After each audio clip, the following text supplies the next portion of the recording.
Hello' friends, আপোনালোক সকলোকে মোৰ YouTube channel Mind Hunter Abinash কিশোৰলৈ মই স্বাগতম জনাইছোঁ। আজি আমি আপোনালোকৰ লগত কথা পাতিবলৈ খুজিছোঁ এনে এটা বিষয়ৰ ওপৰত, যিটো হৈছে অভাৰ থিংকিং, যিটো মানুহে বেছিকৈ ভাবে বা বেছিকৈ চিন্তা কৰে। সেইসকল ব্যক্তিৰ কাৰণে আজি মই মোৰ এই ভিডিঅ'টো লৈ আহিছোঁ। গতিকে অকণো স্ক্ৰিপ্ট নকৰাকৈ আপোনালোকে মোৰ এই ভিডিঅ'টো শেষলৈকে চাওক।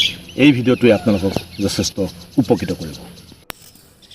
আজি আমি যিটো বিষয়ৰ ওপৰত কথা পাতিব খুজিছোঁ, আচলতে মই অনুভৱ কৰিলোঁ যে এই সময়টোত বৰ্তমান মানুহে খুব চিন্তাত আছে, বিভিন্ন টেনশ্যনত আছে, আৰু এই টেনশ্যনৰ সময়খিনিত এই বিষয়টোৰ ওপৰত আচলতে কথা পতাটো খুবেই প্ৰয়োজন অনুভৱ কৰিহে আজি এই ভিডিঅ'টো আপোনালোকৰ ওচৰলৈ লৈ আহিছোঁ। বন্ধুসকল, আপোনালোকে এটা কথা জানি আচৰিত হ'ব, যিসকল ব্যক্তিয়ে অভাৰ থিংকিং সদায় বেছিকৈ চিন্তা কৰে, তেখেতসকলৰ মগজুটো সদায় কমকৈ কাম কৰে। চাইণ্টিফিক ৰিচাৰ্চ মতেও যিসকল ব্যক্তিয়ে কমকৈ চিন্তা কৰে তেওঁলোকৰ ব্ৰেইনটোৱে বেছি কাম কৰে, আৰু যিসকল ব্যক্তিয়ে বেছিকৈ চিন্তা কৰে তেওঁলোকৰ ব্ৰেইনটোৱে কমকৈ কাম কৰিবলৈ আৰম্ভ কৰে। ইয়াৰ লগতে ষ্টানফৰ্ড ইউনিভাৰ্চিটিৰ বহুকেইটা চাইণ্টিফিক ৰিচাৰ্চত প্ৰমাণ হৈছে যে যিজন ব্যক্তিয়ে বেছিকৈ চিন্তা কৰে সেইজন ব্যক্তিৰ যিটো মগজুৰ ৰচনাত্মক শক্তি সেইটো ক্ৰমান্বয়ে লাহে লাহে নাইকিয়া হয়, আৰু সেই মগজুটোৰ যিটো গ্ৰ'থ কেপাচিটি সেইটো ক্ৰমান্বয়ে কম হৈ আহে বা গ্ৰ'থটো ৰৈ যায়। আৰু দ্বিতীয়তে এজন ব্যক্তিৰ যিটো নিউৰন এফিচিয়েঞ্চি সেইবিলাকো ক্ৰমান্বয়ে নোহোৱা হৈ আহে। গতিকে আপোনালোকে সদায় কমকৈ চিন্তা কৰক, যিটো কথাই ভাবিব কম সীমিত সময়ত সীমিত অৱস্থাৰে ভাবি তাক সমাধান কৰিবলৈ চেষ্টা কৰক। যেতিয়া এটা কথা আপুনি বহুত বেছিকৈ ভাবিবলৈ আৰম্ভ কৰিব, ক্ৰমান্বয়ে আপোনাৰ যিটো IQ সেইটো ডিএক্টিভেট হৈ আহে, কাম নকৰা হয়। আপোনাৰ এনে লাগিব যেন আপোনাৰ সন্মুখত থকা সকলো দৰ্জা বন্ধ হৈ গৈছে। হয় বন্ধুসকল, আমি কোনোবাই ব্যৱসায় কৰোঁ, কোনোবাই জব কৰোঁ, বা কোনোবা আমি ষ্টুডেণ্ট। গতিকে আমাৰ মনত সদায় কিবা নহয় কিবা এটা কথাই আমাক আগুৰি ৰাখে, ইটোৰ পিছত সিটো চিন্তাই আমাক আৱৰি ৰাখে। সদায় আপোনালোকে এটা কথা মনত ৰাখিব, মানুহৰ জীৱনত দৈনন্দিন প্ৰত্যেক দিনে মিনিমাম 70,000 বেলেগ বেলেগ থট আহি আমাৰ মগজুত বাঁহ লয়হি। তাৰে কিন্তু 95% থট একেবাৰে অলাগতিয়াল হয়, যিখিনি কোনো কামৰ নহয়। গতিকে বন্ধুসকল, আজি এটা কথা ঠিক যে বৰ্তমান লকডাউন চলি আছে, পুনৰ লকডাউন বাঢ়ি গৈ আছে। এই কৰোণা মহামাৰীৰ সময়ত আমাৰ প্ৰত্যেকজন মানুহৰ জীৱিকা হয়তো নাইকিয়া হৈ আহিছে, বা আমি কি কৰি খাম, কেনেকৈ চলিম, এইবিলাকৰ ওপৰত আমি চিন্তা কৰি হয়তো পাৰ নোপোৱা হৈ পৰিম। গতিকে সদায় আপোনালোকে এটা কথা চিন্তা কৰক, আগন্তুক বহুত আহিবলগীয়া পিছত হ'বলগীয়া কথাটো আজিৰ তাৰিখত যদি আপোনালোকে বেছিকৈ চিন্তা কৰে, তেতিয়াহ'লে আপুনি কাইলৈ কৰিবলগীয়া কামটো আপুনি পাহৰি থাকিব, বা কালিলৈ আপুনি কি কাম কৰিলে কাইলৈ দিনটো আপোনাৰ সমস্যাবিলাক সমাধান হ'ব, সেইটো আপোনাৰ মন মগজুৰ পৰা আঁতৰি যাব। গতিকে অভাৰ থিংকিং একেবাৰে বাদ দিয়ক।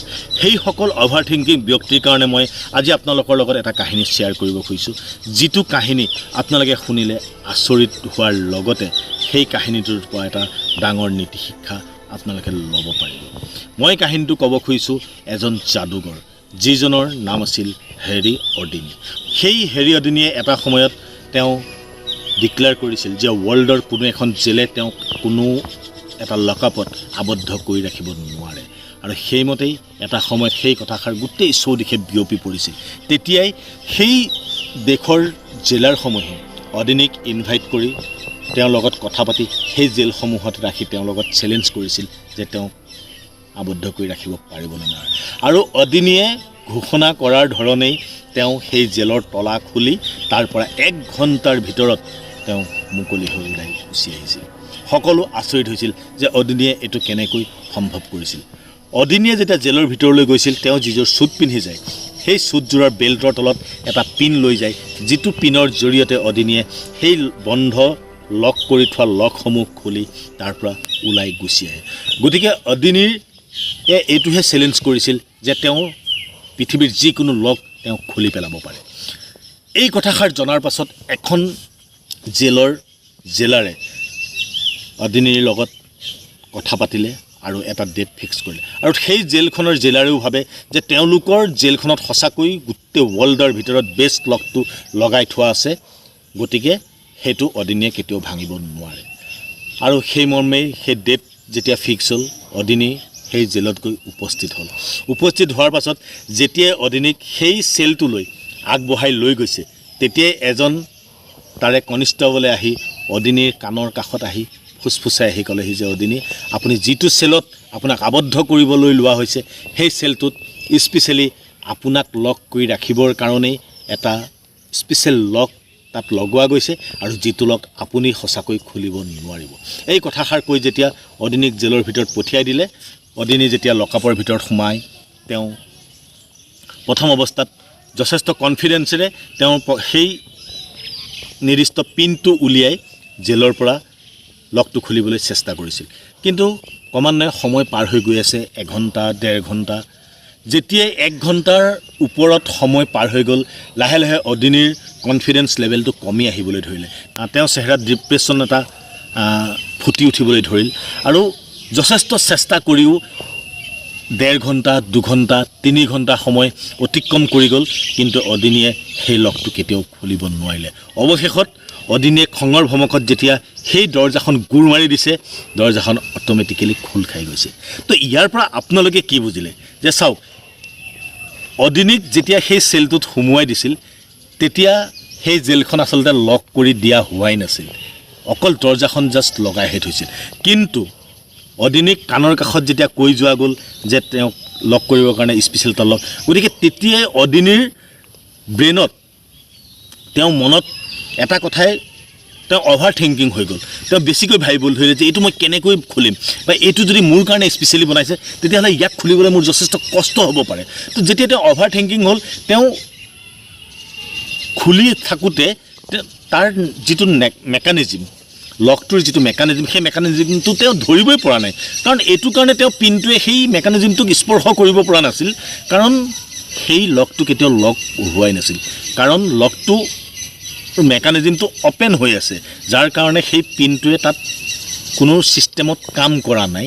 ঠিক তেনেকৈ আমাৰ ব্ৰেইনত কাৰণেহে, অদিনিৰ ব্ৰেইনৰ কাৰণেহে, মনৰ কাৰণেহে সেই লকটো আচলতে লক হৈ আছে, কিন্তু অৰিজিনেলি সেইটো অ'পেন হৈ আছে। তো এই কাহিনীটোৰ পৰা আমি এটা কথা বুজিব পাৰোঁ যে আমি যদি ভাবি লওঁ কিবা এটা কথা যে আমাৰ সন্মুখত সকলো দুৱাৰ বন্ধ হৈ গৈছে, আমি কেনেকৈ চলিম, আগন্তুক অহা মাহত আমি কেনেকৈ আগবাঢ়িম, তেতিয়াহ'লে আপুনি এটা কথা চিন্তা কৰক, আপুনি কেতিয়াও সমাধান নাপায় ইয়াৰ।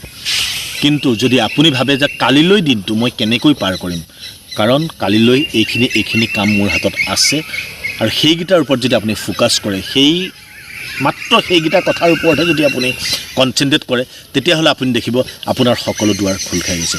আৰু মই আপোনালোকক এটা কথা কৈ থওঁ, যেতিয়ালৈকে আপোনালোকৰ নিজৰ মনৰ ভিতৰত কোনো ধৰণৰ দুশ্মন নাই, শত্ৰু নাই, তেতিয়াহ'লে পৃথিৱীত বাহিৰৰ শত্ৰুৱে আপোনাক কেতিয়াও আক্ৰমণ কৰিব নোৱাৰে।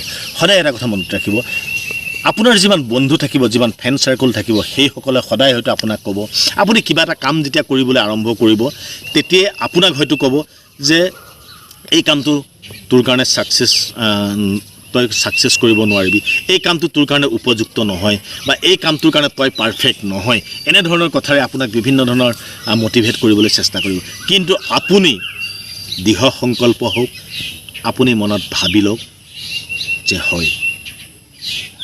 ইয়াতে মই আপোনালোকক এটা কথা ক'ব খোজোঁ, এইটো কেতিয়াও আপোনাৰ অহংকাৰ হ'ব নালাগে, কিন্তু আপোনাৰ এটা আত্মগৌৰৱ থাকিব লাগে। নিজৰ ভিতৰত আপুনি এটা আত্মগৌৰৱ বৰ আপুনি সৃষ্টি কৰক যে মে সবচে বেহতৰ হওঁ, মই সকলোতকৈ উপযুক্ত, সকলোতকৈ সকলো কথা মই জানো, মে সবচে বেহতৰ হওঁ। এই সংকল্পটো যেতিয়া আপুনি ল'ব, আপুনি কোনো কামতে আপুনি বেলেগ এজন ব্যক্তিতকৈ আপুনি কেতিয়াও পিছ পৰি নৰ'ব। গতিকে বন্ধুসকল, যদি আপোনালোকৰ এই ভিডিঅ'টো ভাল লাগিল, তেতিয়াহ'লে মই আশা কৰিছোঁ আপোনালোকে মোৰ ভিডিঅ'টো লাইক কৰিব, কমেণ্ট কৰিব, শ্বেয়াৰ কৰিব, আৰু চেনেলটো ছাবস্ক্ৰাইব কৰিবলৈ নাপাহৰিব। লগতে কাষতে থকা বেল আইকন দবাই দিব, যাতে মোৰ এনেকুৱা পৰৱৰ্তী ভিডিঅ'সমূহ আপোনালোকে আগতীয়াকৈ পাই থাকে। ধন্যবাদ।